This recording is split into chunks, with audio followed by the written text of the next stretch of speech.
Algumas vezes não. Algumas vezes a gratidão paga tudo isso e ele fala: meu bem, agora está na hora de você estudar.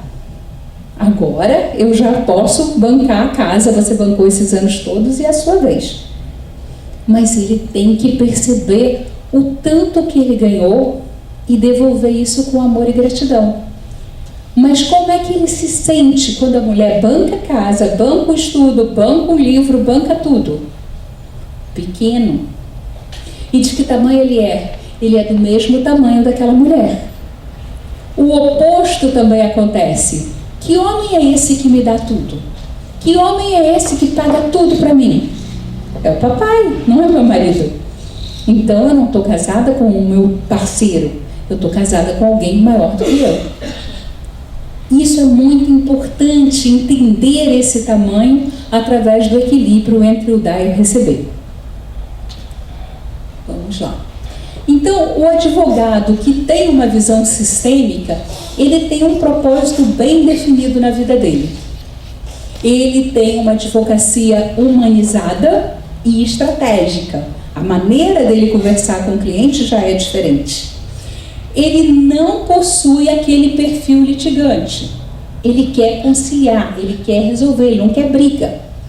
Ele usa formas de composição de conflitos, ao invés de aumentar o conflito. Ele tem uma proposta de valor sistêmica. E ele se relaciona com o foco do cliente. O que ele faz? O mesmo que a gente, como conciliador, faz. Empatia, escuta, apoio, comunicação eficaz, não violenta. Que não é o que a gente vê na maioria dos advogados. São esses advogados que vão trabalhar com a parte sistêmica e que vão nos chamar para trabalhar com eles. Como é que esse advogado, eu não sei se tem advogados aqui, talvez tenha, como é que ele vai trabalhar? Como é que ele vai aplicar isso no seu escritório? A primeira coisa é que ele vai fazer dinâmicas para que o cliente veja o que está acontecendo. A outra forma que ele tem de trabalhar, eu não estou conseguindo ler o que eu escrevi. Ele vai também...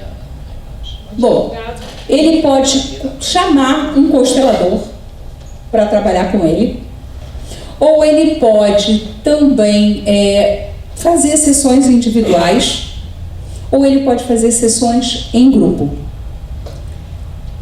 E também pode acontecer do próprio advogado ser constelador. Eu acho que isso eu coloquei num outro slide. E quando ele é constelador, eu particularmente sugiro que ele não constele.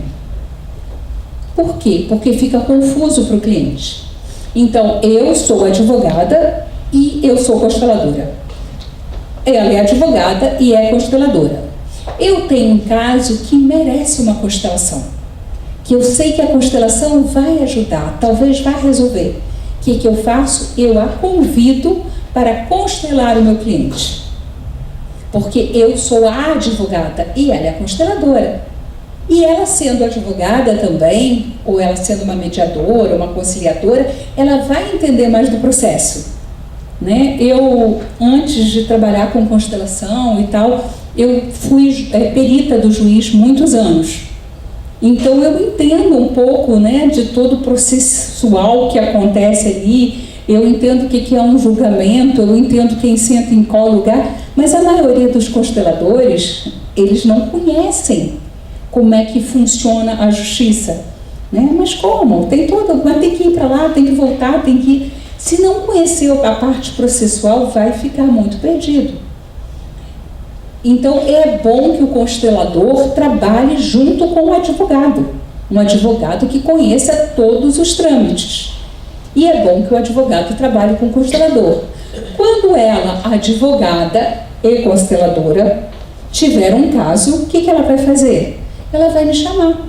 Ela é advogada e eu vou constelar o caso dela. Porque não é legal para o cliente, porque ele já não sabe a função do advogado. Né? Agora, vão ser advogados o quê? Que não sejam litigiosos.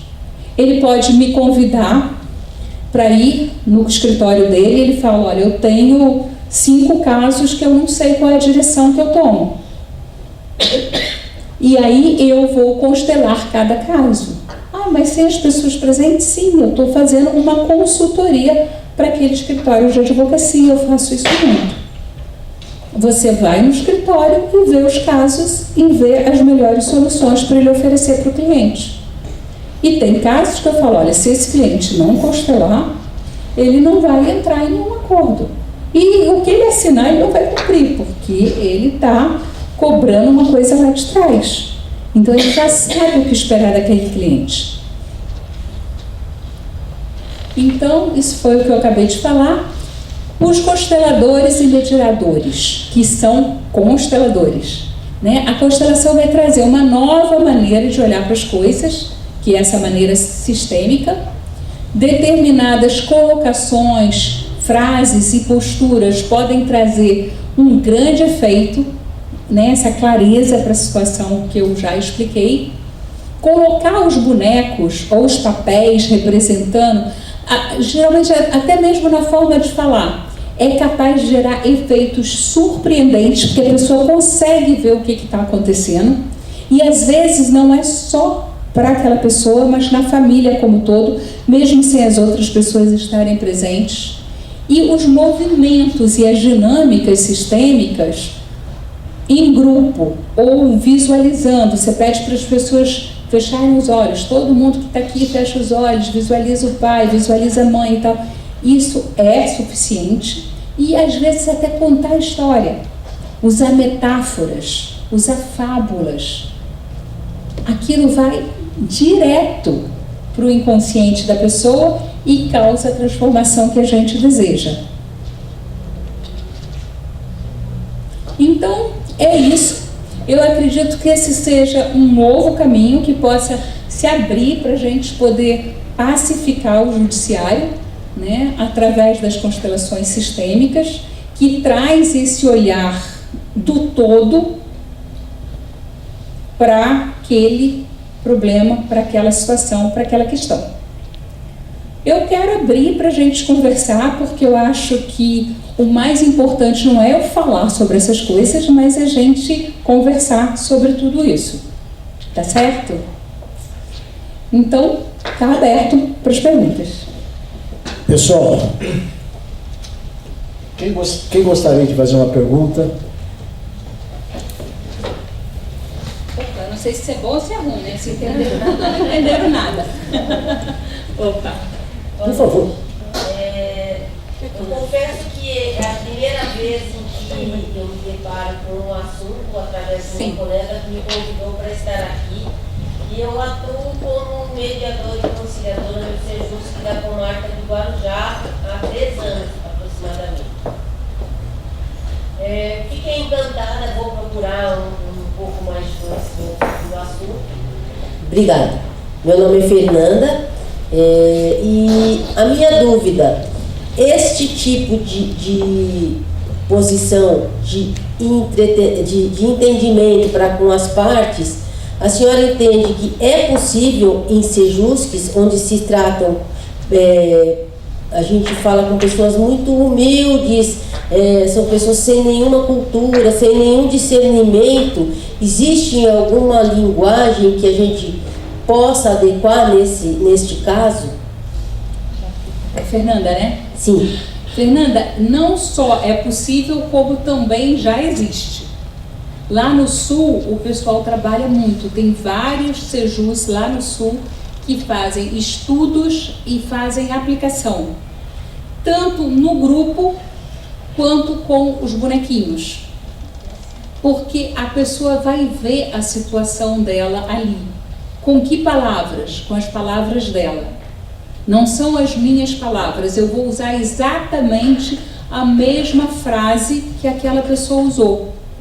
É uma coisa muito simples. Aqui, na hora que a gente está falando, parece uma coisa mais complexa, mas não é. É complexo para a gente entender a sistêmica, mas na hora da aplicação é bastante simples.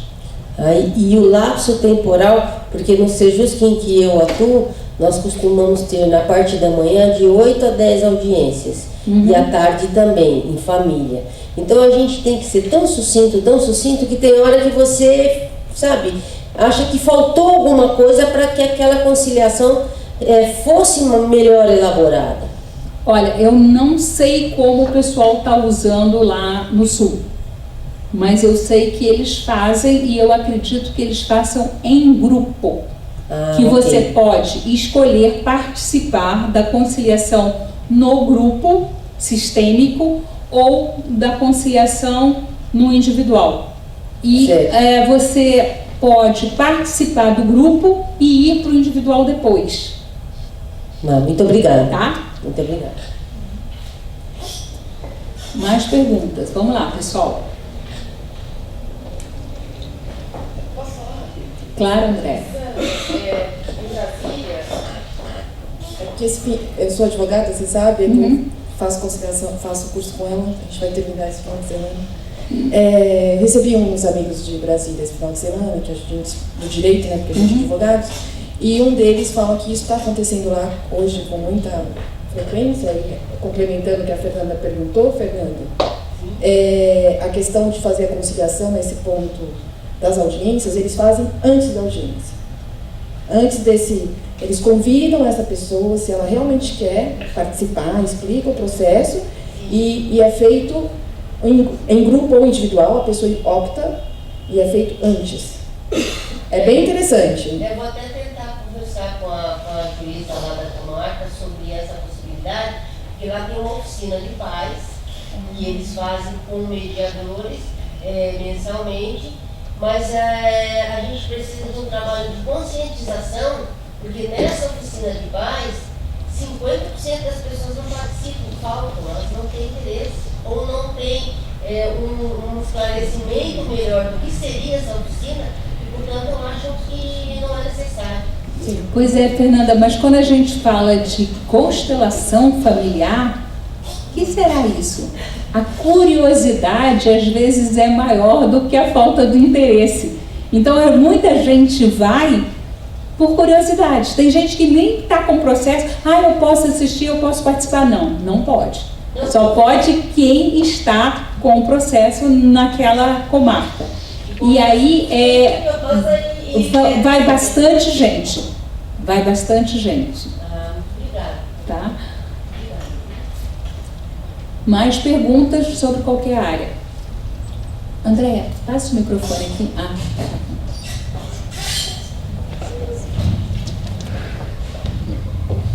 Boa noite. Meu nome é Jorge Penilo, eu nunca vi uma constelação. E aí eu recebi o e-mail marketing, fiquei extremamente curioso para saber como que era uma. E eu vou te perguntar se por acaso você tem um vídeo para eu ver, porque eu não sei do que se trata. Olha, normalmente a gente não grava as constelações, porque, por exemplo, você está com um problema, você vai se sentar aqui do meu lado e vai falar do seu problema. E eu vou falar, escolhe alguém aqui para te representar e alguém aqui para representar o teu problema. E as pessoas vão mostrar a tua situação aqui. E isso não é gravado. Entendi. No nosso curso nós gravamos, mas é distribuído só entre os alunos para estudo. Então você vai ver pedacinhos. Agora, amanhã, às 14 até às 17 e de 18 até às 20 horas, 21, a gente vai ter constelação ali na Ipiranga com a São João. Então eu vou ver. Que é aberta para o público. Já me inscrevi. Isso, então vai lá que vai. você vai assistir as constelações. Porque por uma questão de sigilo e por uma questão assim de confiança, as pessoas estão se abrindo ali, as outras estão representando ali, a gente não grava. A gente grava as aulas porque os alunos assinam uma permissão, né? Então amanhã o Fábio falou assim, vamos gravar. Não, só pode gravar quando eu estiver falando. Quando estiver constelando não pode, porque a gente não vai expor as pessoas a isso, nem mesmo para estudo, né?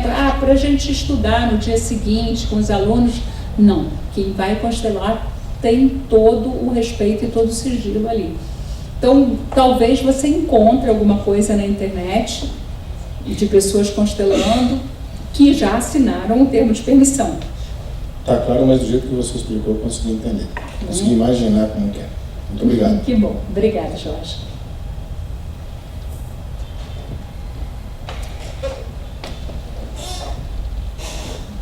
Gente, com certeza deve ter dúvida aí, porque eu falei muito pouquinho. Tem muita coisa aí para falar. Podem perguntar.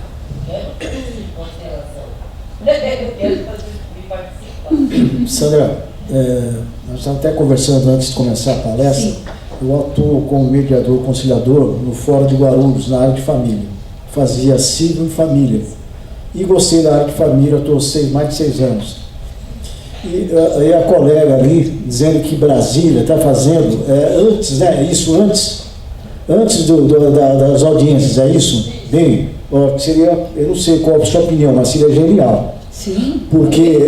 Porque fórum, a gente sabe, foge um pouquinho do Sejusc, né, que é pré-processual, fórum ali é litígio, o pessoal vem, entre aspas, armado, né, com raras exceções, que você é obrigado a desarmar o pessoal. Se a gente pudesse fazer antes, né, se essa cultura fosse implementada antes das próprias audiências, eu acho que as coisas... Porque você falou, o que você falou aqui? Como bateu? Hoje eu tive acho que umas 10 audiências.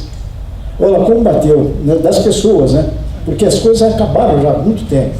Sim, por exemplo, amanhã eu tenho 6 pessoas inscritas, aliás tem 7, mas eu não gosto de atender mais que 6, na parte da tarde. De 2 às 5 da tarde, a gente vai fazer 6 constelações. Então o fato de ter 12 e ter pouco tempo para fazer, dá para ser feito, principalmente porque, lembra que eu falei daquele campo mórfico? A gente está num campo mórfico de cura. Então o Hellinger diz que não importa se você está mostrando o seu problema, se você está representando o problema do outro, que normalmente, por sincronicidade, tem muito a ver contigo, né? Então eu estou com um problema com a minha filha, e aí ela me chama para representar a mãe ou a própria filha, e eu vejo a minha história ali na minha representação. E quem está assistindo, está todo mundo neste campo. Ele diz que todos são igualmente beneficiados. Porque se eu não estiver pronta para ver o meu caso, eu olho para aquilo e não consigo ver. Mas quando eu olho para aquilo e é a história de uma outra pessoa, eu olho e vejo. Mas se fosse minha, eu ia entrar em resistência. Então, muitas vezes, eu me beneficio muito mais assistindo a constelação de uma outra pessoa do que colocando a minha. Então, quando são casos muito parecidos, e normalmente lá no Sejus você vai ter casos muito semelhantes, a pessoa olha para aquilo e fala, nossa, será que não é isso que está acontecendo na minha família? E ela se toca mesmo vendo o outro. Então você não precisa constelar todos os casos. Um caso vai ajudar e vai resolver muitos outros simultaneamente. E na parte profissional, doutora, como que a gente pode melhorar essa... Porque não é fácil, né? A gente está numa associação, ou está no escritório, está com outro advogado, esse relacionamento é muito... Se a gente não tem uma equipe coesa, sabe? Aquelas pessoas que a gente quer trabalhar, muitas vezes a gente cai num grupo que tem sempre aquela pessoa que a gente não bate, não sei o que acontece. Uhum. Normalmente, quando é uma equipe, a gente monta uma plataforma. Isso é bem diferente do trabalho de constelação familiar, isso já é o meu trabalho, que é um trabalho em cima da plataforma mental da pessoa, é um trabalho de neurociência. Então a gente olha para aquele grupo, né, olha para aquele sistema e vê quem é que está dentro e quem é que está fora. Quem é que ajuda, quem é que atrapalha. Quem é que traz uma boa solução, quem é que traz uma má solução. Quando eu trabalho, por exemplo, com herança, eu também faço isso. Eu ponho ali todos os herdeiros em ordem, eu ponho todos os bens, eu ponho todos os advogados, eu ponho a pessoa que vai julgar, eu ponho a justiça, eu ponho a lei, porque nem sempre é a mesma coisa. Quem vai julgar é o juiz, nem sempre é a mesma coisa.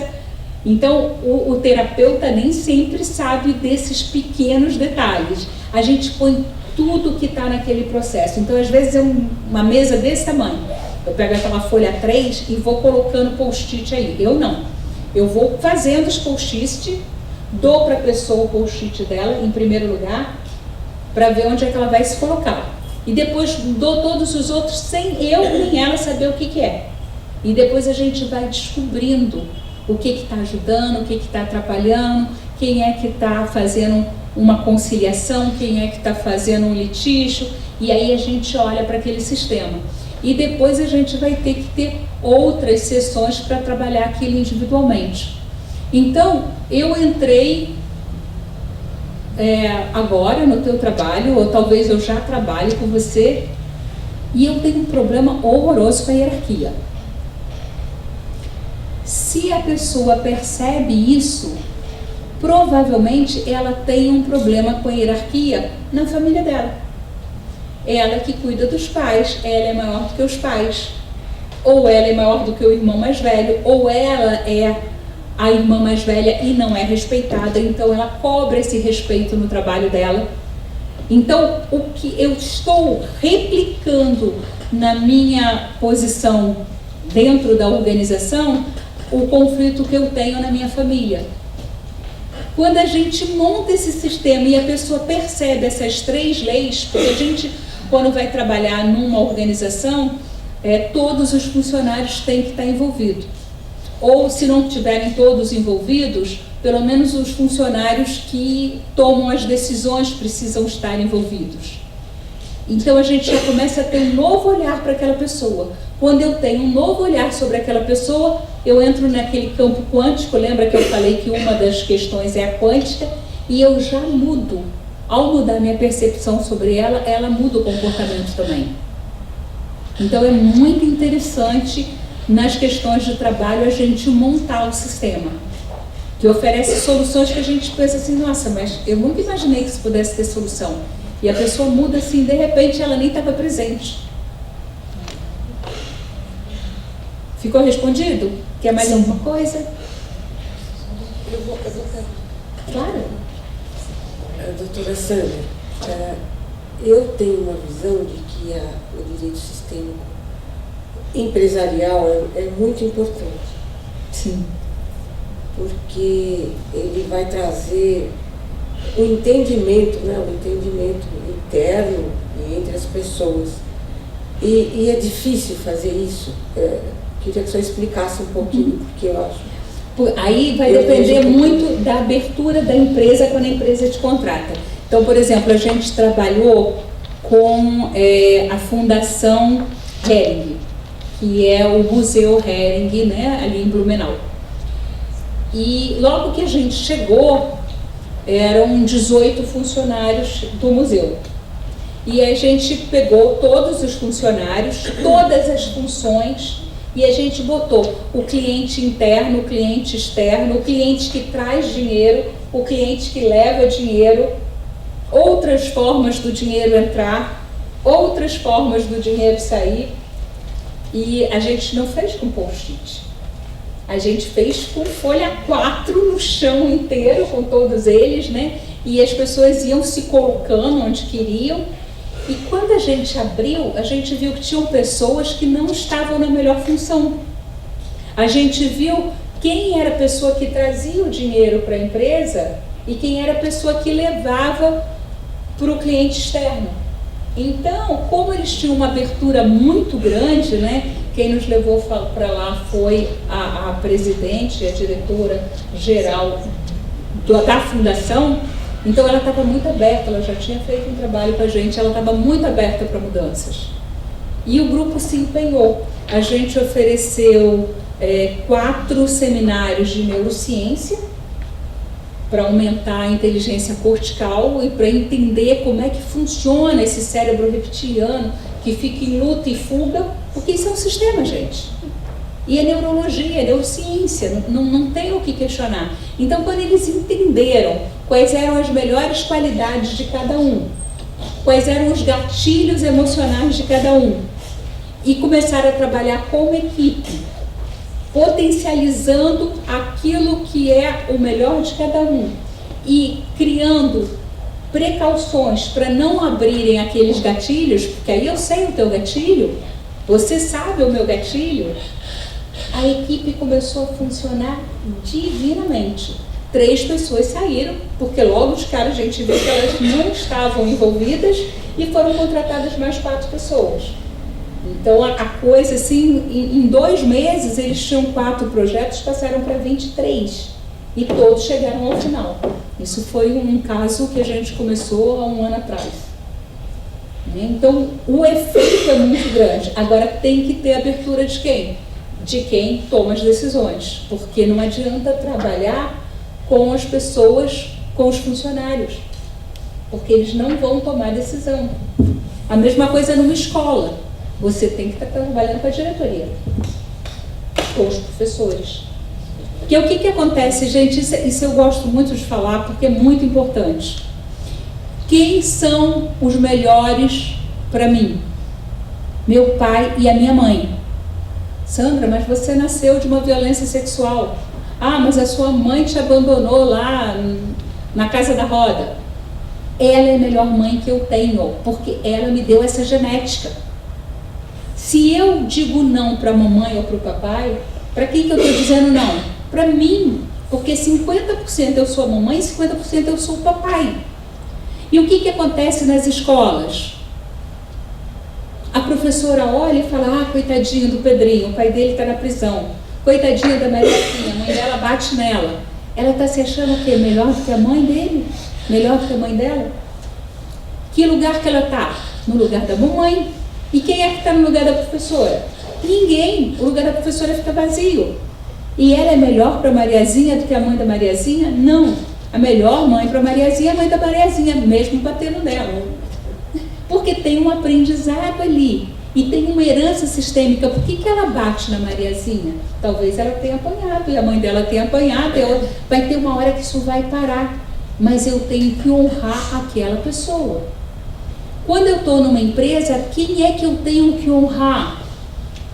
O fundador daquela empresa. Ah, ele é um velho coroca, não entende nada. Nossa, acabou. Essa empresa vai falir se eu não honro. Uma árvore não cresce sem raízes.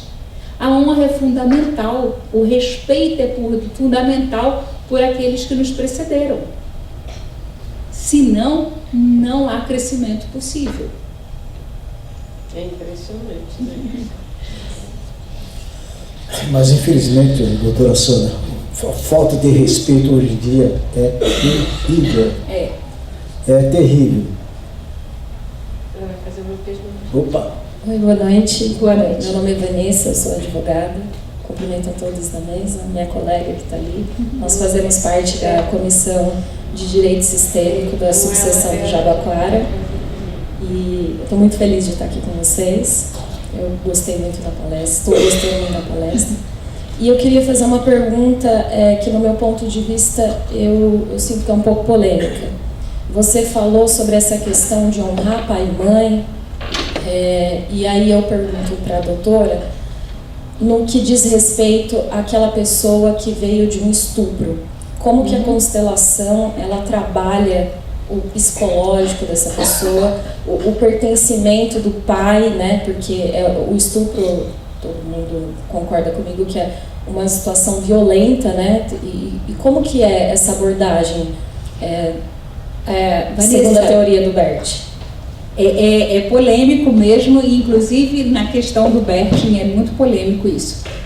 Mas como eu vejo isso? Por mais violento que tenha sido, por mais doloroso que tenha sido, trouxe algo de bom. Me trouxe a vida. Eu só nasci por causa desse ato violento. E a coisa que eu acredito que tenha mais valor é a vida. A gente está acostumada com um conceito egocêntrico e não biocêntrico. A gente não coloca a vida como o principal valor, a gente acaba colocando o ego. Eu sou o centro do universo, mas eu não sou o centro do universo. A vida é o centro do universo. Se todo mundo visse esse conceito biocêntrico, as águas estariam mais limpas, as pessoas estariam mais amorosas, os animais não teriam sido extintos. Muitos deles por causa desse egocentrismo humano, né? Um mundo que foi geocêntrico, né? Hoje é homocêntrico. O ser humano reina, está na Bíblia, né? Sobre todos os animais. Não, não reina. A vida é mais importante. Então, quando aquela pessoa fala, apesar desse ato ter sido tão doloroso, mamãe, eu sinto muito ter te causado toda essa dor, mas eu sou grata por existir. Papai, o que você fez foi muito ruim, mas eu sou grata porque eu existo. E eu tomo esse presente e sigo. Eu deixo com vocês aquilo que é de vocês. Essa dor, essa violência, tudo isso. Eu deixo com vocês. E eu fico só com o meu presente, que é a vida. E aí essa pessoa tem condição de seguir. Não é fácil, não é simples, não vai ser uma simples constelação que vai resolver. Às vezes as pessoas pensam assim, fiz a constelação, minha vida está resolvida. Não, você encontrou o nó. Você desfez esse nó. Agora você vai ter que trabalhar para mudar o teu cortical, para mudar o teu emocional, para mudar todo esse sistema reptiliano que está reativo a tudo isso, que você não consegue nem ouvir falar sobre esse tema ou sobre o nome dessa pessoa. Então a constelação fala, aqui é a solução. Eu tenho uma constelação que foi muito bem feita por mim e foi um fracasso total. Uma pessoa me levou, a vizinha dela, que foi chamada na escola do filho de 16 anos, que o menino estava faltando a aula e estava se drogando. E ela descobriu que ele fugia para ficar na casa do pai. E o pai se separou dela quando essa criança tinha 2 meses e o outro tinha 2 anos. E desapareceu com uma mulher com quem ele era casado até hoje. E nunca deu nada para ela ou para os filhos. Quando a gente montava o sistema, isso foi há uns 20 anos atrás, eu ainda botava muita gente ali no sistema. Então eu botei ela, o filho mais velho, o menino em questão, que era o mais novo, o marido e a esposa do marido. O pai da criança, que você nunca deixa de ser marido, né? Em constelação, o casamento é indissolúvel. Não tem nada que separe essas pessoas. Porque eu vou ser sempre mãe daquela criança e ele vai ser sempre o pai dessa criança. Então esse vínculo nunca vai ser desfeito. Então a gente tem a primeira esposa, a segunda esposa, a terceira esposa. Quando eu li isso pela primeira vez, eu falei, que isso? É terapia ou é xingue? Eu achei, falei, tá maluco? Eu achava que o Hellinger era um maluco. Mas de tanto assistir, eu falei, nossa, isso faz um sentido que eu não sabia como era. E aí, quando a criança, né, o menino ficava junto do pai, do representante do pai, todo o sistema se harmonizava. Mas se ele ficava junto da mãe, todo mundo ficava incomodado. E eu falava, tá vendo? Esta é a solução. Mas de jeito nenhum.